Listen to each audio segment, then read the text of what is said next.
In our last session, we will be talking about mental health and psychosocial support, as well as sexual and gender-based violence.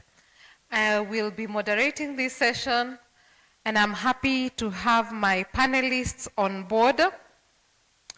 One, we have, we have Silas Kirinya, a psychologist from Amazon Counseling Center. Makofi to Silas as he comes. I will also be inviting Lynette from GVRC.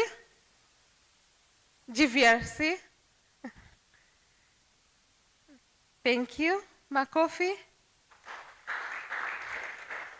And then we have Dorothy Okemo, the Executive Director for Access to Medicines platform. Dorothy, is she around?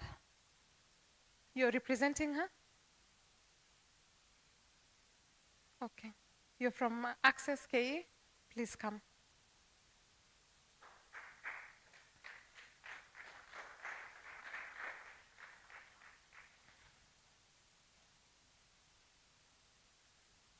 Thank you. As she walks to the stage, just as I've said, we'll be talking about mental health and psychosocial support, as well as the relationship between mental health and sexual gender-based violence.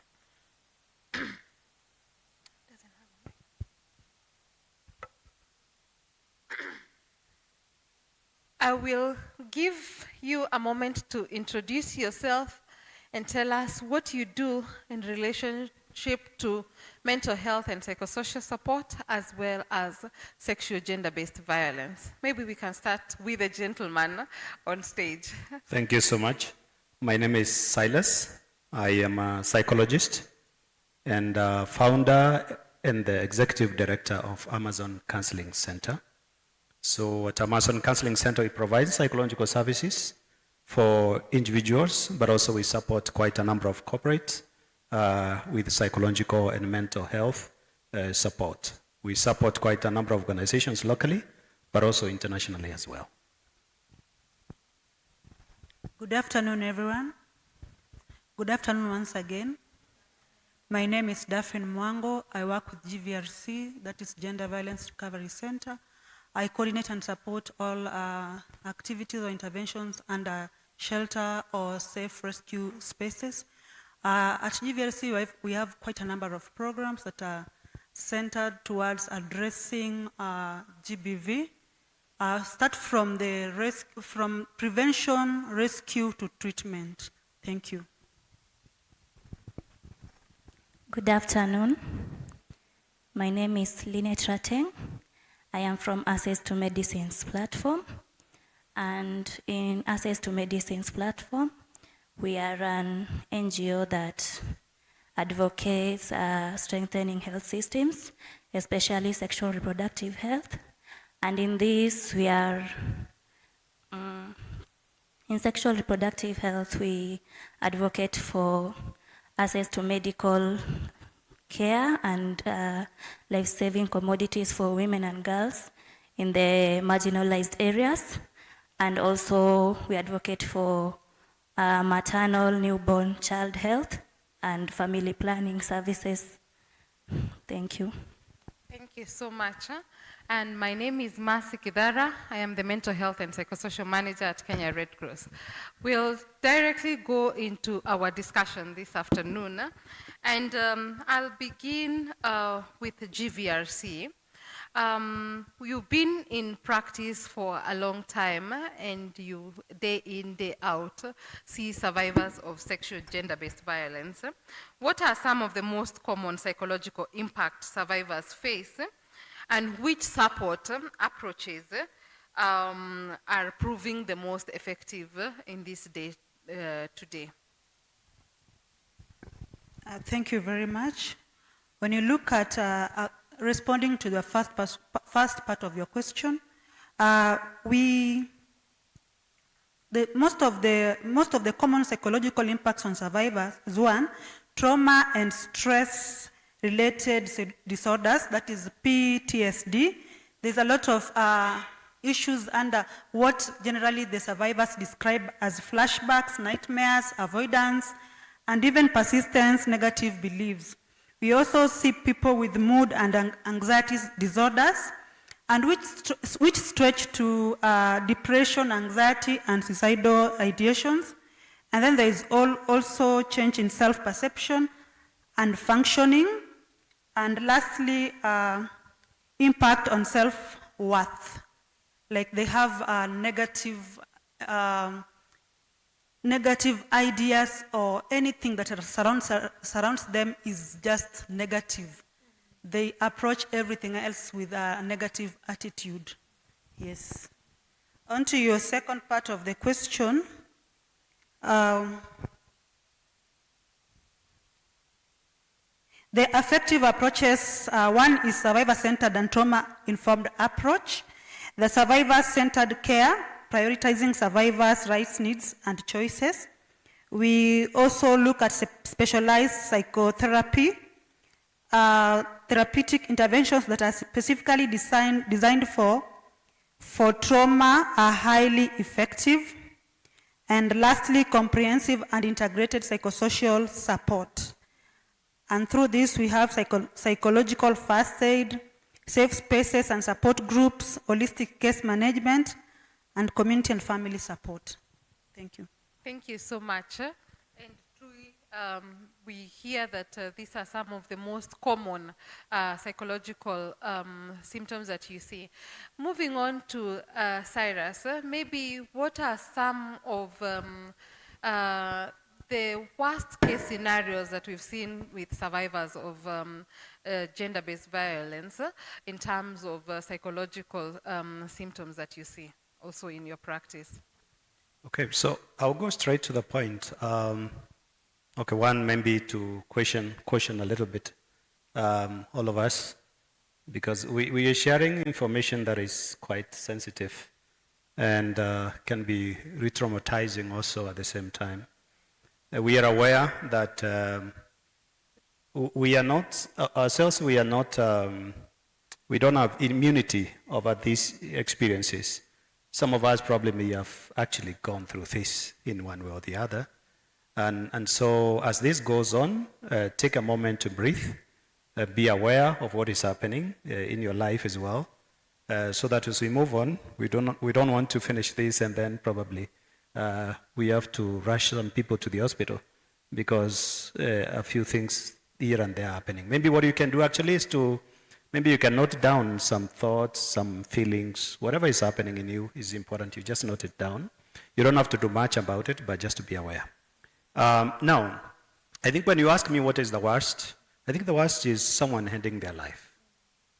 When someone gets to a place where, for example, they have been abused sexually, and so they feel worthless, they feel like life has no meaning at all, and no one understands them. Maybe they have tried everything possible and no one seems to understand them. Maybe they blame them, or they are actually blaming themselves. And so when it get to a place that you have no reason to live, we call them existential crisis. When someone gets there, it means they're already questioning their own existence.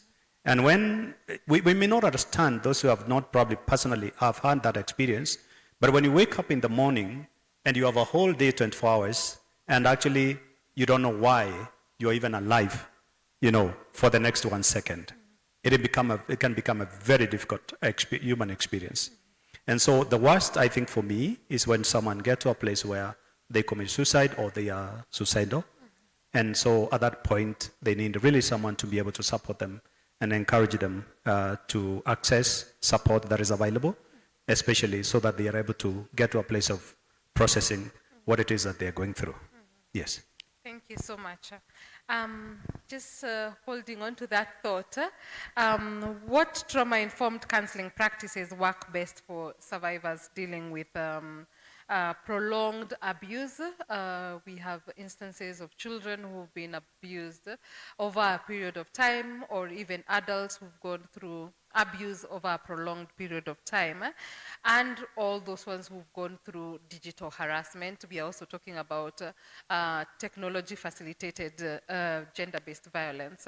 What has been working? And I know GVRC have also highlighted on some of the approaches, but just to also hear from you. Okay, thank you. I think that's a very important question. Now, one of the things that needs to be done is a very good assessment to know exactly what is happening in the life of that particular person. Because when it comes to psychological or mental issues, it's not cut-paste thing. You really have to assess each individual and then see what it is that they're going through. Maybe, for example, someone may have gone through some abuse, but somehow they have support system. So the approach when you're helping that particular person might be different from someone who actually went through something, but then they have no support system, they are living by themselves, and probably they have lost even livelihood, maybe job or something like that, as a result of the abuses that happened. So, like for example, I can give an example. There's someone that I supported. She works with one of the organizations, and she went out to Mombasa, for vacation. And then while she was there, someone took her videos when she was swimming, in bikini and all that. And then after taking that video, the guy just shared it online. And they shared it in one of the bloggers that was quite popular at that particular time. And so it's like it is spread everywhere. And so she started getting calls from the organization, almost said the organization. So she started getting calls from the organization. And the next thing she realizes that the organization actually just, let her go. And so she was grappling with all this. And so we had to take a journey. So before you see what kind of intervention you're doing, first of all, get to know what are you dealing with. That is one. Number two, it's good to know what other interventions have been put in place before you start therapy.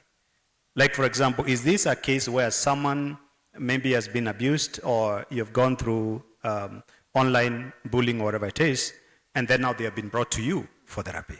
So if that's the case, let's say, for example, it's sexual harassment. The first thing is no therapy at that particular time. You may now start psychological first aid and probably now do referrals here and there, and then later on, someone is brought to you. So you have to consider all this before you start now focusing on what trauma-focused intervention is required. However, having said that, there are a couple of trauma-based, I would call them interventions that really have proved to work very well. For example, one of them is what we call CBT, trauma-focused. That is cognitive behavioral therapy, trauma-focused. What does that mean? It basically means that you help someone understand how their experience is impacting their thoughts, their emotions, and their behavior. And of course, that also, as well, it will impact other experiences. Let's say, for example, this is someone who's going to work every day. So you might have also colleague conflict because of what you're going through within yourself.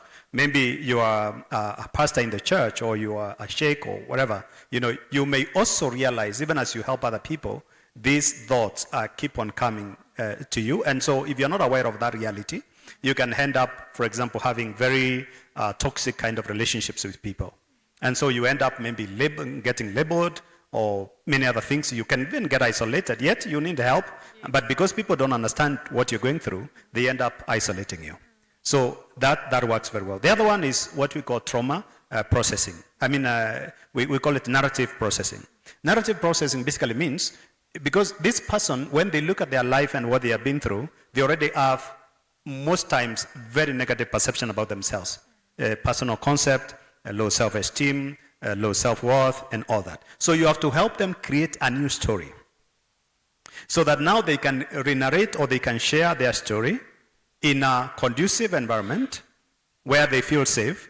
What you're doing at that moment, you are helping them interact with the very information that they have been blocking.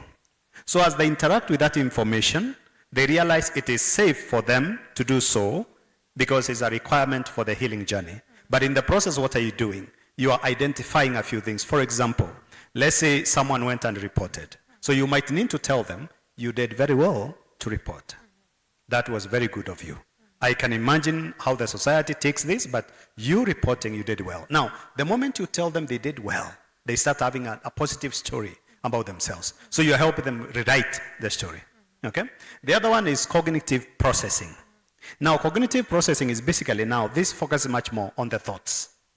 And with a thought, what you do is you are able to show them in a, I would say in a amicable way, you're able to show them how their very thoughts about the experience is actually continuing to perpetuate the effect of trauma, or that traumatic experience. And once they see that, they are able now to come up with a different way of thinking about their experience. Yeah, there are many other we can focus on, but because of, there are actually about 14 of them, but because of time, I will just focus on those three. Okay. Thank you. Thank you so much. And this is very technical, so I believe this must be done by people who are also well trained on that. Absolutely, yes. This is not an experience that can be addressed by someone who has just read from the books. You really have to practice. I think myself and you, we have an history somewhere. When we were doing our masters, we met in Kenyatta National Hospital. And I know what used to happen there is that you would go assess people and then start helping them. And as you help them, you also now come and present in front of all the professors.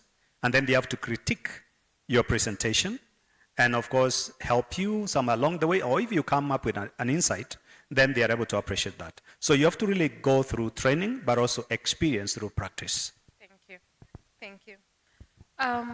Over to access medical services. Maybe you can just let us know, since you talked about strengthening systems, what can partners or people in this room do to improve access to quality medical services as well as mental health and psychosocial services to support survivors of gender-based violence?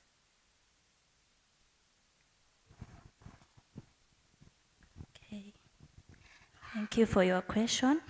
And for that one, in terms of partnership, I think one of the major things in strengthening health systems, especially sexual and gender-based violence, is the operationalization of the SGBV centers, of which some of them, they may be available, but most of them usually don't operate. Reason being, we have like a little budget allocated to these SGBV centers, and we can also see that we also don't have enough staff to work in these SGBV centers. And also for this partnership too, we need to ensure that we have focal points, those people who are able to, if a SGBV survivor or a victim has experienced this violence, they're able to get these persons readily, and they're able to support them to get to the required center so that they can get support. Yeah. Yeah, thank you so much for that. And I know I ambushed you to come to the stage, but well done on that. And you've mentioned a very important point on the survivor care centers. And we know there are very many people who are not aware of where to go to in case somebody experiences gender-based violence. And maybe GVRC, if you can help us very quickly understand, and for this audience, for them to know, or people who will be watching us, to know what are the steps a survivor can take in case somebody finds themselves or somebody they know has gone through sexual and gender-based violence. What can they do so that they can get to your place, or what are the key steps? Very importantly, first is to seek medical services. Or sometimes you'll get, due to one or two reasons, the proximity of either the police station or the health facilities, people will choose maybe to go first to the police station. But because we are also looking at preventing sexually transmitted diseases, maybe unwanted pregnancy, and this is done between the elapse of 72 hours. We strongly advise that let the survivor first stop be the hospital, and then from there, then they will go to the police station after everything has been done, after all the protocols have been followed from the hospital and then the police station. And then we also, aside that, we do follow-ups to survivors so that we can follow up with psychosocial support and then even facilitate access to justice and any other services, even linking the survivors to our affiliated shelters that we have across 13 counties. So that is exactly what we do. We also as GVRC, of course, we work closely with Nairobi Women's Hospital. We have a center for access, for survivors to access medical care in all the 8 branches of Nairobi Women's Hospital. And we also have GBVRCs we have 14 GBVRCs in different counties. We work with national and county MOH. We help establishing the GBVRC.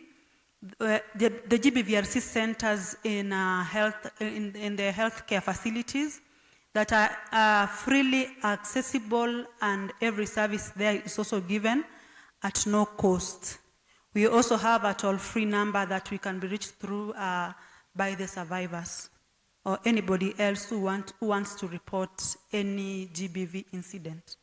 Yes. Thank you so much, and we will be getting those hotlines that people can seek help with. Lastly, as we wind up, Cyrus, what are the gaps that still remain for mental health and psychosocial support for survivors of gender-based violence? Okay. One, I think many of those I think were addressed in the morning, but I think one is information, because there are many people who do not know where to go if they have such experiences. Number 2 is to have a reporting system, or you being able to report to the police and whatever else, whereby, for example, the police are very well informed about this matter. Again, you don't go there and you're told this rule or this policy does not apply to us, it only applies to you. Okay. So reporting system, that is very helpful, but also availability now of like toll-free calls so that they are able to reach out and they can get supported. But also at the same time to be able to have more mental health professionals available to be able to support. I look around, of course, there was a policy, I think a little earlier, that every government institution is supposed to have a therapist or a psychologist. But I don't think that's a matter now. You go around and you see the organizations that you don't see a therapist there. Okay? And so it's important to have those therapists available everywhere, including to the chief's office, so that when it happens in the village, then immediately it is reported, and so someone is helped from that place, and referrals and everything else. And then, of course, making referral available, and especially free, and funding, obviously. Yeah, because again, like for our counseling center, Amazon Counseling Center, we have so many people reaching out. But sometimes you don't know what to do. You can take 2 or 3 pro bonos, but you can't do pro bono constantly. Yeah, so that is another area that I think needs to be focused on. For example, now, when we are coming up with the budget, that's an area that should be really, really, really focused on. Because they say without mental health, there is no health at all. And so if you provide, for example, education and other things, but you're not being able to provide mental health services, then probably what will happen is that we'll have very educated people, but probably people are sick in one or the other. And so it's important for us to have this holistic kind of approach, even as a government, so that we are helping all these other areas, but we know if the mind is okay, as a policeman, I will be okay in my work. But if my mind is not okay, I can assure you, even if I'm the topmost politician, I will still share a bit of what I'm going through with others. And so it's important we focus on those. Thank you. Thank you so much. As we come to the end, I would like to take this opportunity to get one or two questions from the audience. Any question? Yes. Kindly help me get a mic.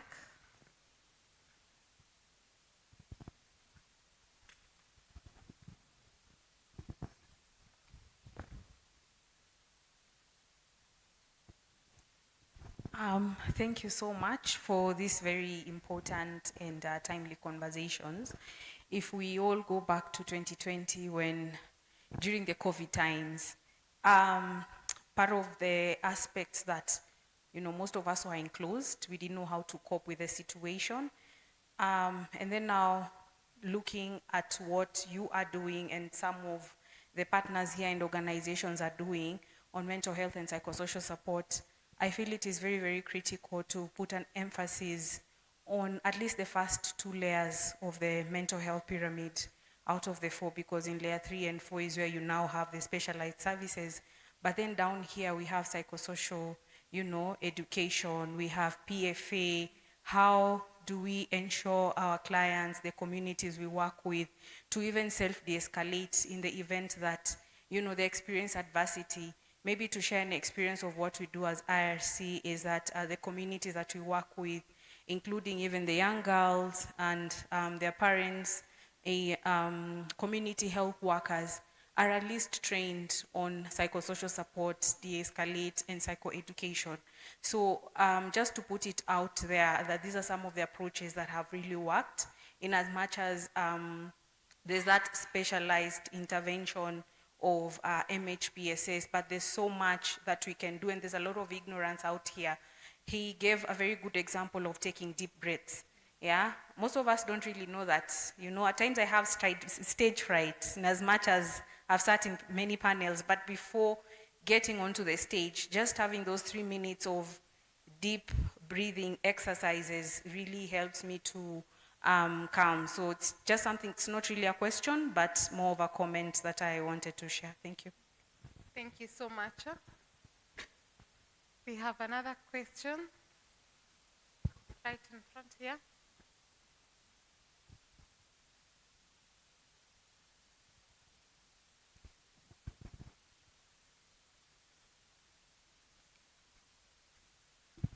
Okay, good afternoon. My question is, we have scenarios whereby girls, especially from my culture, the Somali culture, there is something called culture and there's something called religion. So sometimes people confuse the two.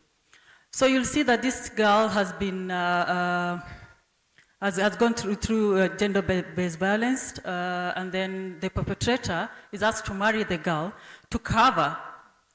They say that to cover the family doesn't have shame, something like that. They're looking at the bigger picture, that's what they say. But my question is, such scenarios, how do you intervene? Which mechanisms do you use to help such a girl, whereby the whole community is against her and she's crying for help, but she cannot get that kind of help? How do you come in? How do you help such a person? And the other thing is just a comment on what she just said. In China, actually, it is a rule in every organization.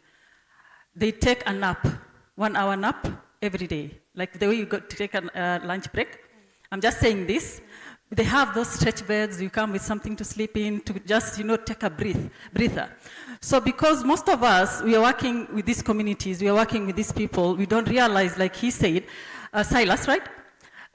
Like he said, we absorb a lot of things. At the end of the day, we also need to breathe out. We also need to have a coping mechanism as people, as humans. We're all humans at the end of the day. Thank you so much for that. And very right, that we need to have some very simple, basic coping mechanisms that we can use when we are having stressors, but also communities need to know how they can self-help them. And IRC have given an example of how they do the de-escalation.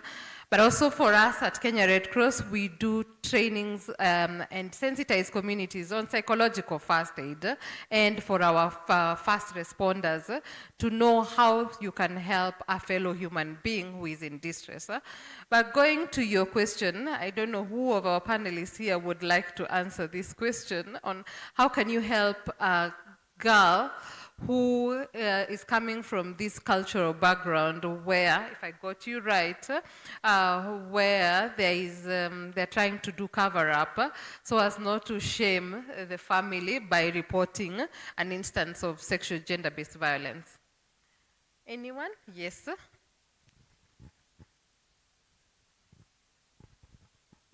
I think when it comes to anything that is touching the children, we are always told that the best interest of a child must come first.